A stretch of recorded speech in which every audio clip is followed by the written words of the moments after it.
Live. Good afternoon, everybody. Jeff Jenkins and Eric Klayman here again. We both want to wish you a happy new year, and we're hoping that 2021 will be a little bit less chaotic than 2020, because we've never seen a year like this past one. We're doing our normal weekly Facebook Live presentation today, and what we wanted to do today was talk about some of the provisions of the Consolidated Appropriations Act of 2021 that basically, it did a lot of things. In fact, it's 5,892 pages long, or 93, I don't know. I think they gave money to everybody around the world. But it was a very long and comprehensive act, and it did a lot of different things. It wasn't just helping people because of COVID or whatever, but those are the things that we're going to talk about today. And in many cases, the change involved extending the deadlines for the expiration of certain things that had previously been set up, like no evictions or foreclosures, or those kinds of things. So I'm intrigued by what you're saying, Jeff. Okay, great. Edge of my seat. Yeah. Why don't we start with evictions? Jeff, before we start with that, okay. I think it's important that those people on Facebook who are saying hi to us today and Happy New Year again, understand that Jeff and I, and particularly Jeff, have spent a great deal of time reviewing the law. And because we've been consumer bankruptcy attorneys for more than 30 years, we are in groups and have access to information so that we can help you through this change in the law. We're lawyers, but we're charged with knowing the law. But it's very important to know when a 5,000-page document is prepared, what that does for our bankruptcy clients and for new clients that might give us a call. So I just want to tell people that we are spending the time, we're looking at this so that you don't have to.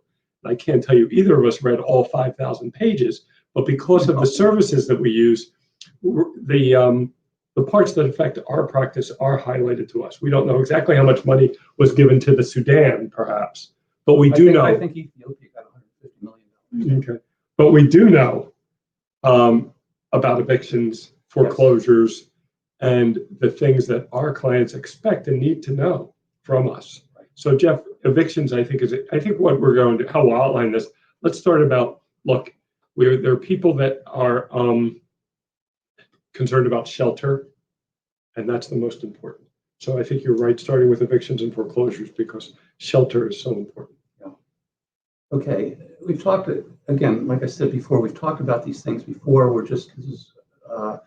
Deadlines have changed about many of the things that we've discussed before, and so that's what we're going over today. We're taking those things that we thought would be most important for you, our audience, from this humongous bill that was passed.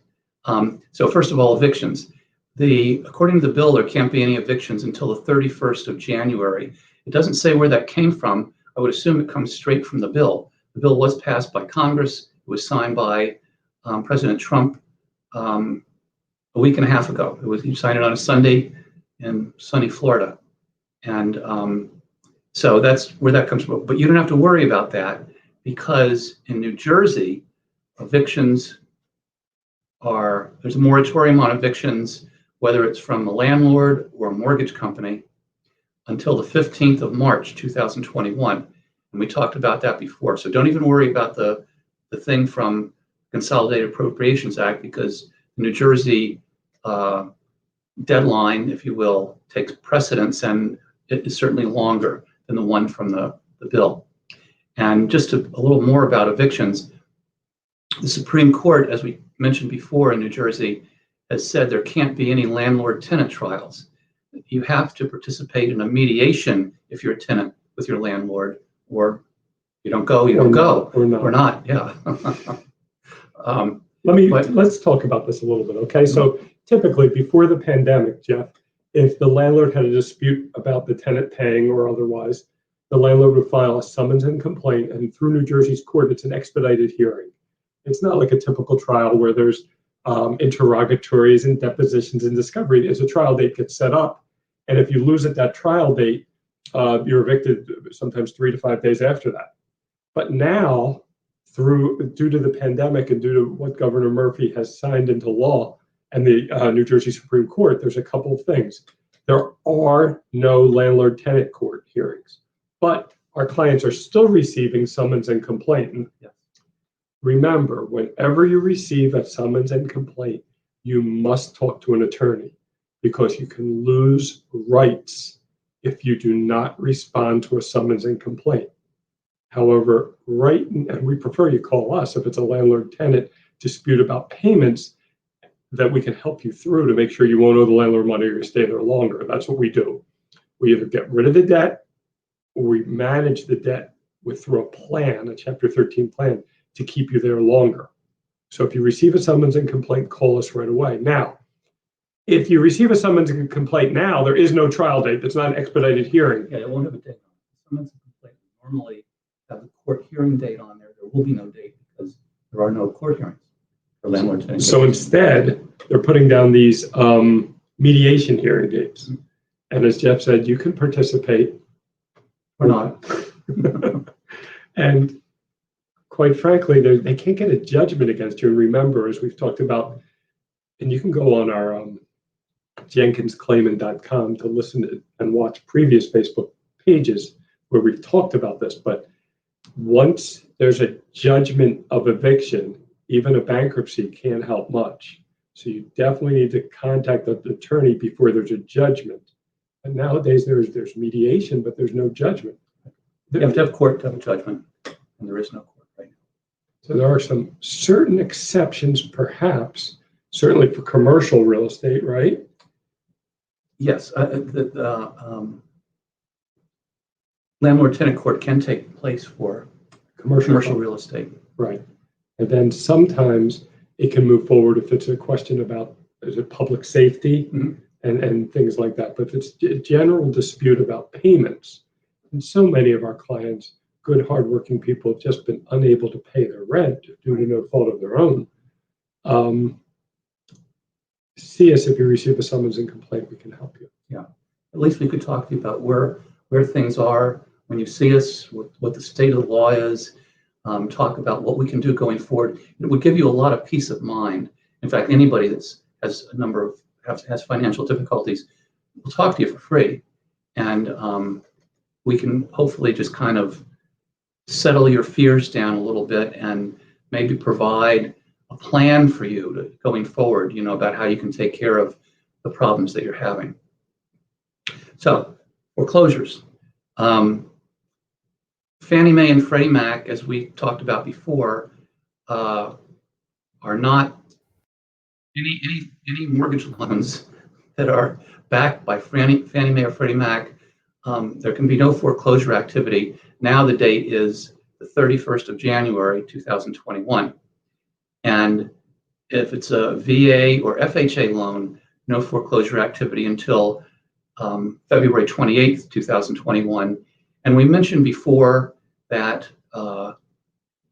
so there are mortgage companies that do business in New Jersey that are not bound by anything and could go forward with foreclosures, but they've told their attorneys not to do it because, well, there are several reasons, but there's no sheriff sales allowed in New Jersey until the governor says. Right, until. I thought you knew the date. There are no sheriff sales until, and then we'll get back to this video one day and fill in the answer. Yeah, well, yeah, the governor issued an order that there are no sheriff sales, and until he changes that, there are no sheriff sales unless it's a commercial property, right, or there's some type of public emergency, and that would generally, like Eric said, be something that affected the health and well-being of the public somehow. Okay, student loan forbearances have been extended till the end of January 31st, and those were in effect before, and they still are. And there we're talking about federally insured student loans only. So you can, if you have a federally insured student loan, and you're behind with your payments, you can ask for a forbearance of up to 180 days, and you can even ask for a second one of 180 days. So the thing to do there would be call up your lender and see what type of arrangements can be made. What's interesting is, I'm pretty sure the way I've read this, Jeff, is that when that deadline passes and forbearance passes, you would assume that you could just resume regular monthly payments. But I don't think that's been that clear, has it? No, not at all. It could really be that they're going to ask you for the payments you missed. Yeah, I mean, we can talk about all the different things and that sort of situation. With foreclosures, the federal government has given the federally insured mortgage loans, they can put it in the back and they're fine. exactly. I mean, normally, yeah, I lost my train of thought there for a second. Normally, they would go through some loss mitigation program, Right. and where, you know, maybe you want to do a short sale, maybe they're going to do a loan modification for you, but that takes, they have to gather a number of materials, they have to process it through their underwriters and all this other stuff. And so the government has said, look, you've got so many of these out there that if you want, you can just take the arrears and put them on the end of the loan and not go through the normal loss mitigation process. And I would fully expect that most mortgage companies would do that. With landlords, when it comes time to pay you back rent, you're gonna have to pay it or move.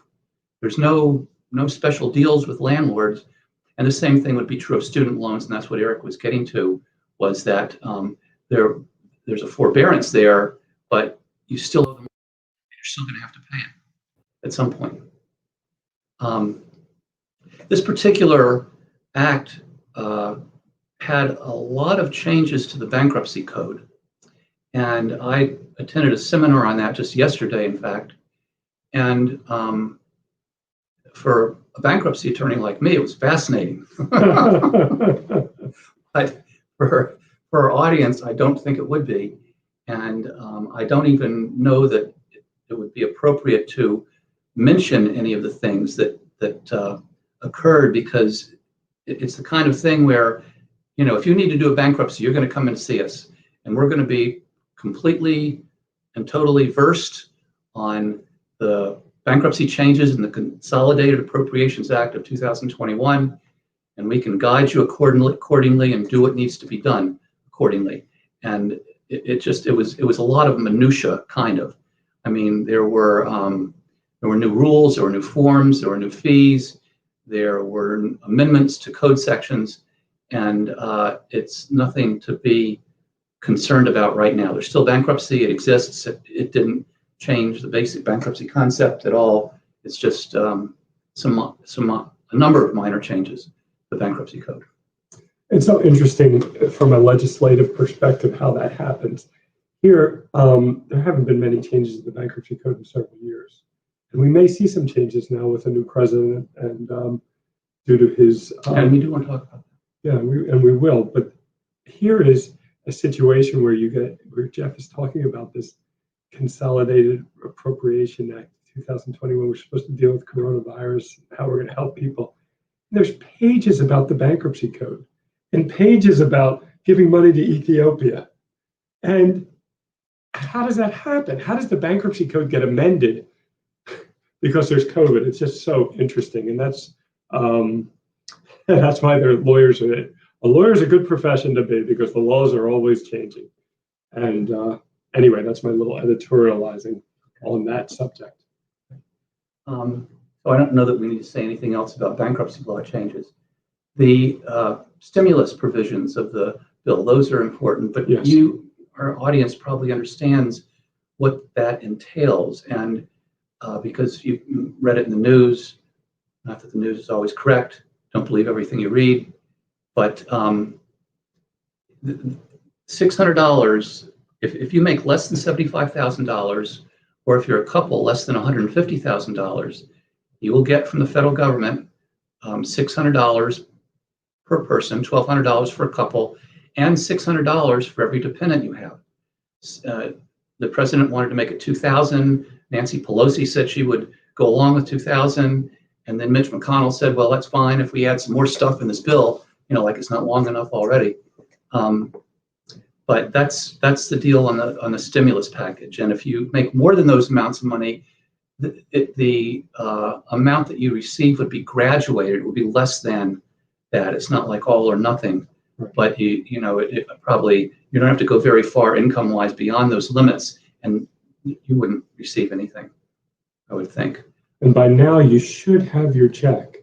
They pretty much went out between Christmas and after Christmas, certainly, and before today. Right. We know people that have received them, so we have that going on, and that'll run. They kind of made it start December 26th. They backdated it a little bit, and it runs till March 20th, 2021. Also, the payroll protection program that was very popular, certainly helped a lot of small businesses, is we have a second iteration of that in this new act, and they have $284 billion set aside for payroll protection. And again, that's not something that we're going to go into in any detail. Some of our clients do have businesses, but they can look things up and so forth, or call us if you have questions. But there is a short form if you're asking for $150,000 or less from payroll protection loans. And some of the money has been earmarked for minority businesses and businesses in depressed areas, because Congress felt that a lot of those people didn't get their fair share of loans from the first iteration of the program. The money that's received under payroll protection is not taxable, and whether you get it forgiven or not, you can do your business returns the way you always would, because in the first, in the CARES Act, they said that you couldn't deduct things from your general expenses like you'd normally be able to deduct if you paid for them with that payroll protection money. And they didn't mean to say that, they claim. And now they're saying that whatever you paid for with the first iteration of payroll protection or the second one, it's deductible as far as the business is concerned. So, well, let's keep going. Okay. What we're hearing from our clients, Jeff, is the fact that there's a large amount of unemployment in New Jersey, particularly southern New Jersey, around the Atlantic City area, with the casinos, hotel workers, and hospitality workers, restaurant workers, and things like that. And the federal government also directed some help towards them. New Jersey has a general rule that unemployment benefits last 180 days or 6 months. And then whenever the percentage of unemployment reaches a certain level, New Jersey automatically kicks it up to 9 months. But more than that has happened now due to this legislation. Where, first of all, the last time the law was passed due to COVID, they gave unemployed people $600 a week. Now they're going to give people an additional $300 rather than $600. So in addition to the New Jersey state benefit, if you're otherwise entitled to unemployment benefits, you should receive a $300 enhancement, which should really help. And certain people who otherwise would not receive New Jersey unemployment, the so-called gig employees, which workers, and there's others, but that's gig is short for Uber and Lyft, DoorDash, and things like that. Those people can qualify for this federal benefit, which should help. Although many Uber and Lyft drivers are back in business, as opposed to when the lockdown was at full speed ahead. Jeff, this unemployment money it's always interesting how the interplay between this kind of money and bankruptcy filings and things like that. There's certain income limits, but Congress has been pretty good about protecting all this money that you're talking about from creditors attaching it if someone files bankruptcy, right? Or measuring it as part of income if someone files bankruptcy. Right. Congress has been really, Well, as far as the stimulus checks go. and probably unemployment enhancement too. Unemployment on the means test. Anyway, we're getting into the weeds too much. But the point is, when 5 minutes ago I was critical of Congress for sticking in this unemployment and sticking bankruptcy law into this, the fact is they do consider these type things, and there are special provisions about how creditors cannot go after the stimulus checks, the $600. Yeah, and that's something that's important, and I didn't mention that. That's why I'm here. Well, that's good. In this act, they've specifically said that any stimulus payments are immune from creditors. They can't take them from you. They can't garnish your checking account if you've got stimulus payments in there for you, your spouse, your children, whatever. The federal government can't take the money for like back taxes or something. They're just immune from creditors, period. That's the stimulus payments. Right, which is really good. It's thoughtful. It's thoughtful about, so if you have a situation where you have a lot of money in the bank account and people have judgments against you, not a lot of money, any money in a bank account where you're working, Governor Murphy's laws did not stop creditors from garnishing levying on bank accounts and garnishing wages. There's two ways that I understand that you can stop a wage garnishment or stop a bank account levy. Number one, you pay the creditor, or number two, you file bankruptcy. So if you right now have your wages garnished on behalf of a creditor, think about why you're paying that creditor back involuntarily when you can file bankruptcy typically and get rid of that debt completely. Again, that's not a debt that's been affected by the bankruptcy. Jeff, do you want to, we did want to talk about student loans. We could certainly save that for next week if you want. We'll probably know more about it. Maybe that's good. We'll have a tease for next week. We'll talk about Joe Biden, Elizabeth Warren, and what they're thinking about trying to do. Don't forget Bernie, yeah, he's getting too old. And what they're thinking about trying to do for people who have significant student loan debts. And it may very well give people a reason to file bankruptcy, right, who otherwise would not. We'll go over that next time. That's great. Moving along, we've talked before about utilities, and this act said that there would be no upfront payments required if you worked out a payment plan with the utility company for a year from the date the act was enacted. That's a security deposit that typically you'd have to place. They've waived that, and that's that can really save. Yeah, the federal government's told them they can't charge it, basically. What else? Oh, there is a provision in the act and money set aside for aid to tenants, and it's $25 billion that's there, which to some people it sounds like a lot of money to me, but probably not George Soros or something. I don't know. But anyway, it involves paperwork that you'd have to fill out if you want to get some type of aid from that $25 billion. And your landlord has a section that they has to fill out. Yeah. In fact, your landlord, if time goes by and he doesn't hear anything from you, he could contact them himself and see, or herself, and see about getting the money sent to him. The act provides for that as well. And beyond that, there were really no mechanisms in the federal law to talk about exactly how that would work, other than what I just mentioned. It's kind of up to New Jersey to tell people exactly what they need to do.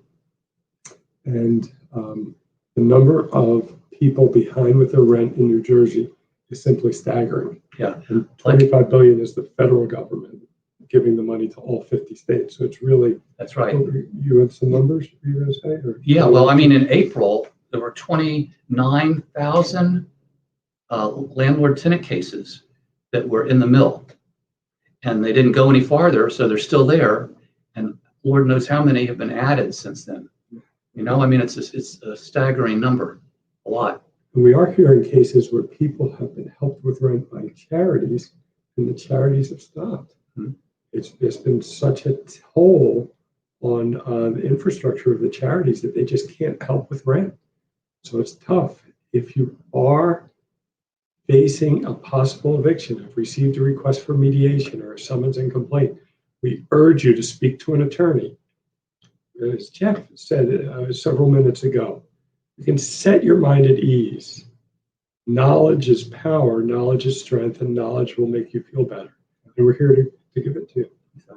Provide. I think we talked about share sales before, but let me just mention that real quickly again. In New Jersey, there are no share sales according to the governor. We don't need to worry about anything that Appropriations Act says. It's New Jersey law that would be more important to focus on. So, like we mentioned before, no share sales according to the governor's order, and there's no termination date for that. They'll just keep continuing the order, or he'll say one day, okay, as of a certain date, you can have share sales, unless, and we talked about this, for commercial or abandoned properties, you can have share sales for those. And if you do get something and you've got a share sale date scheduled, I'd highly recommend calling us or some attorney, bankruptcy attorney, preferably. Let's call us.